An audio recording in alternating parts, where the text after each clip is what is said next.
নমস্কার বন্ধুরা, প্রভু গো আমার চ্যানেলে জানাই আপনাদের স্বাগতম। বন্ধুরা, আমাদের জীবনে প্রায়শই এমন পরিস্থিতি আসে যখন মনে হয় চারিদিক থেকে শুধু দুঃখ আর প্রতিকূলতা আমাদের ঘিরে ধরেছে। তখন আমরা দিশেহারা হয়ে পথ হারিয়ে ফেলি, ভগবানের উপর থেকে আমাদের বিশ্বাস টলে যায় এবং মানুষের কাছে নিজের দুঃখের কথা বলে বেড়াই। কিন্তু আধ্যাত্মিক পথে চলার মূল মন্ত্রটি আসলে কী? কিভাবে এই সমস্ত প্রতিকূলতাকে হাসি মুখে সহ্য করে এগিয়ে যাওয়া যায়? আজ আমরা বৃন্দাবনের পরম পূজনীয় সন্ত প্রেমানন্দজি মহারাজের অমৃত বাণীর মাধ্যমে সেই পথের সন্ধান পাব।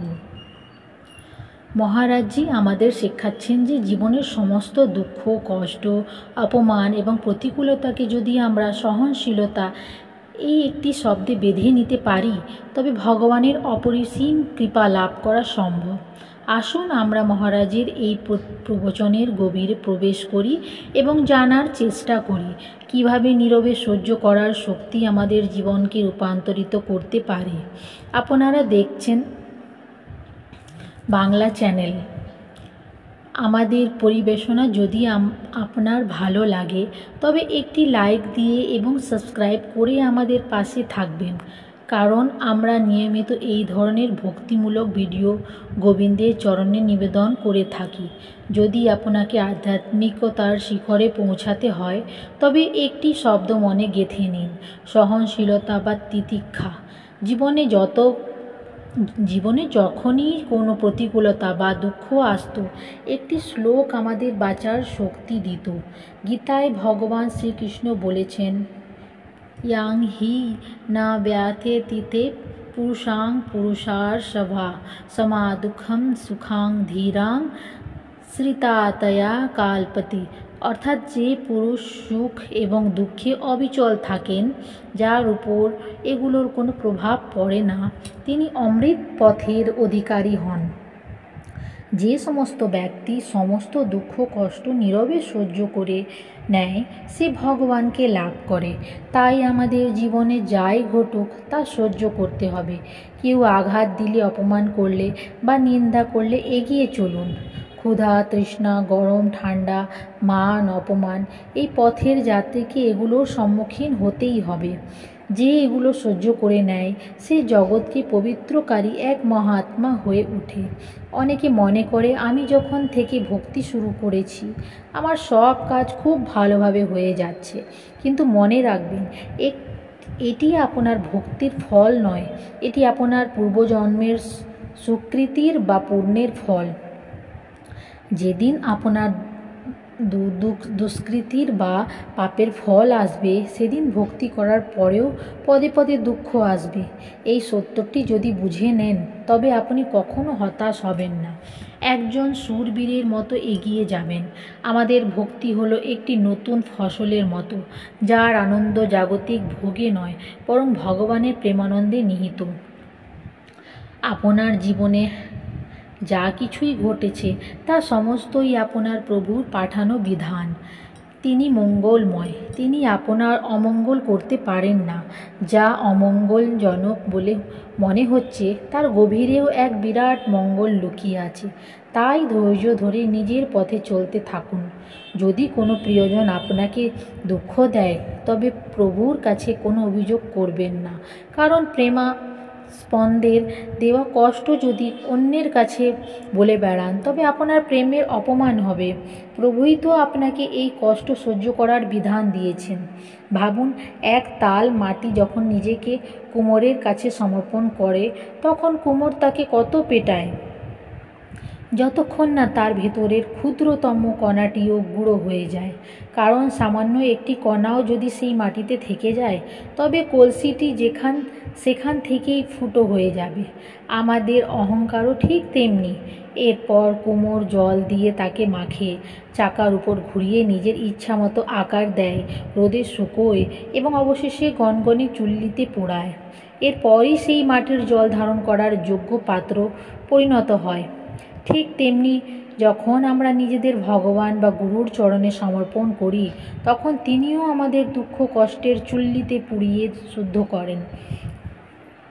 যাতে আমাদের হৃদয় ভক্তি রস ধারণ করার যোগ্য হয়ে ওঠে। এক মহান ভক্ত ছিলেন প্রতাপ রায়। তার কাছে মানুষ সোনা দানা বন্ধক রেখে টাকা ধার নিত।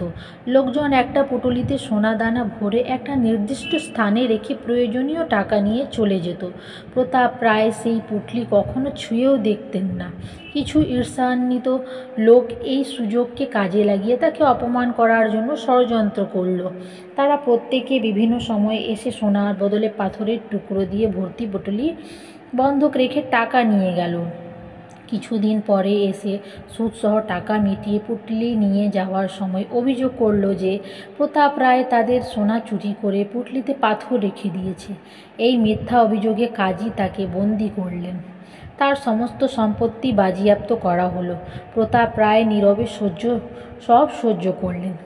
তিনি শুধু তার স্ত্রীর মাধ্যমে নিজের প্রাণপ্রিয় ঠাকুরজির বিগ্রহকে নিরাপদ স্থানে পাঠিয়ে দিলেন, কিন্তু ষড়যন্ত্রকারীরা তার স্ত্রীসহ সেটিকেও বাজেয়াপ্ত করে এবং ঠাকুরজির মূর্তিকে গোদামে ফেলে রাখে। জেলে বন্দি অবস্থায় প্রতাপ রায় ও তার স্ত্রী নিজেদের অপমান বা দুঃখের জন্য বিন্দু মাত্রে চিহ্নিত ছিলেন না। তাদের একমাত্র কষ্ট ছিল যে তারা ঠাকুরজির সেবা করতে পারছেন না, তাকে ভোগ নিবেদন করতে পারছেন না। তারা কেবল ভগবানের কাছে প্রার্থনা করেন যে, হে প্রভু, যে করেই হোক তোমার সেবা করার ব্যবস্থা আমাদের করে দাও। এই নিঃস্বার্থ প্রার্থনা এবং চরম সহনশীলতা দেখে ভগবান আর স্থির থাকতে পারলেন না। প্রভু সঙ্গে সঙ্গে সশরীরে প্রকাশ হলেন এবং বললেন, তুমি নিজের কষ্ট, নিজের অপমান, নিজের ধন সম্পত্তি সব ভুলে আমার চিন্তায় ব্যাকুল হয়েছ। আমার সেবার জন্য তোমার এই ব্যথায় তোমাকে প্রকৃত ভক্ত করে তুলেছে। তোমার এই ভক্তি আমি কখনো বৃথা যেতে দেব না। তিনি এমন লীলা করলেন যে এক জমিদারের মাধ্যমে আসল সত্য প্রকাশিত হলো। ষড়যন্ত্রকারীরা শাস্তি পেল এবং প্রতাপ রায় সসম্মানে মুক্তি পেলেন। ভগবান তাকে কেবল মুক্তিই দেননি, জেলেই তাকে সস্ত্রীক দর্শন দিয়েছিলেন। এই কাহিনীর মূল শিক্ষা হলো, সত্যিকারের ভক্ত নিজের জন্য কিছু চায় না, শুধু প্রভুর সেবা, প্রভুর সম্মান ও প্রভুর আনন্দ রক্ষার জন্যই বেঁচে থাকে। আর ভক্তের এই প্রেমই ভগবানকে তৃপ্ত করে, তাকে প্রকাশিত করে। এই ঘটনা থেকে বোঝা যায়, ভক্তের জীবনে কষ্ট আসে ভগবানের সাক্ষাৎকার করানোর জন্য। কষ্টের সময় আপনার মন কোন দিকে যায়? কোনো বন্ধু, আত্মীয় স্বজন বা কোনো প্রভাবশালী ব্যক্তির দিকে যদি আপনার মন এদের দিকে দৌড়ায়, তবে আপনি হেরে গেলেন। আর যদি সেই সময় প্রভুর দিকে দৌড়ায়, তবে আপনার জয় নিশ্চিত। আজকাল আমরা কত মানুষের ফোন নাম্বার লিখে রাখি, মনে করি বিপদে তার সাহায্য করবে, কিন্তু যেদিন কোনো নম্বর কাজে আসে না, সেদিনই হরির নম্বর কাজ করে। হরির ফোন নম্বর বাজারে বিক্রি হয় না, মানুষের নম্বরের মতো কাগজে লেখা যায় না। হরির নম্বর কেবল হৃদয়ের অসহায় আরতি থেকেই পাওয়া যায়। যখন মনে হয় আমার আর কেউ নেই, আমি একেবারেই অনাথ, তখন হৃদয়ের গভীর থেকে যে আর্তধ্বনি ওঠে, সেটাই হরির ফোন।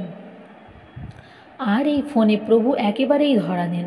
গজেন্দ্র যখন অসহায় হয়ে ডেকেছিলেন, তখনই হরি এসেছিলেন। দ্রৌপদী যখন বস্ত্র হরণের সময় সমস্ত আশা ত্যাগ করে গোবিন্দ বলে ডেকেছিলেন, তখনই তার লজ্জা রক্ষা হয়েছিল। কেউই নিজের দ্বারা মহান নয়, প্রভু যাকে মহান করেন সেই মহান হয়। যদি তিনি হাত ফিরিয়ে নেন, তবে সমস্ত বৃথা। আসল সত্য এটাই, আমাদের যা কিছু আছে সব তারই দয়া, তারই কৃপা।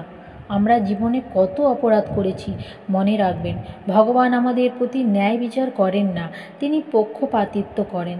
যদি তিনি ন্যায় বিচার করতেন, তবে আমাদের কর্মের ফল হিসেবে কেবল নরকই প্রাপ্ত হতো। কারো মুখে একবার যদি রাধা, হরি বা কৃষ্ণ নাম উচ্চারিত হয়, তবে তিনি তার দিকেই ঝুঁকে পড়েন। তিনি আমাদের সমস্ত অপরাধ ক্ষমা করে কৃপা করে আমাদের তার পথে চলার সুযোগ করে দেন।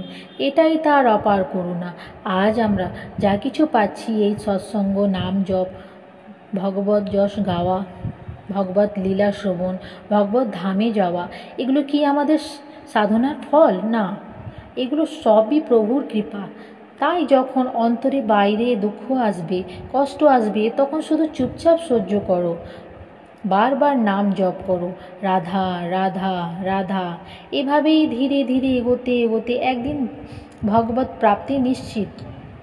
অতএব প্রেমানন্দজি মহারাজের এই প্রবচনের সারমর্ম হলো, জীবন পথে চলতে গিয়ে যত ঝড় ঝাপটাই আসুক না কেন তা নীরবে অবিচল থেকে সহ্য করতে হবে। কোনো অভিযোগ বা নালিশ নয়, কেবল নিজের আরাধ্যের প্রতি পূর্ণ বিশ্বাস রাখতে হবে। মনে রাখতে হবে যে প্রতিটি কষ্ট আমাদের অহংকারকে চূর্ণ করে, হৃদয়কে নির্মল করার জন্য প্রভুই একটি বিধান। এই সহনশীলতার পথেই আধ্যাত্মিকতার সর্বোচ্চ শিখরে পৌঁছানো সম্ভব, এবং তখনই ভগবানের সেই চমৎকার কৃপার দর্শন মেলে যা আমাদের জীবনকে ধন্য করে তোলে।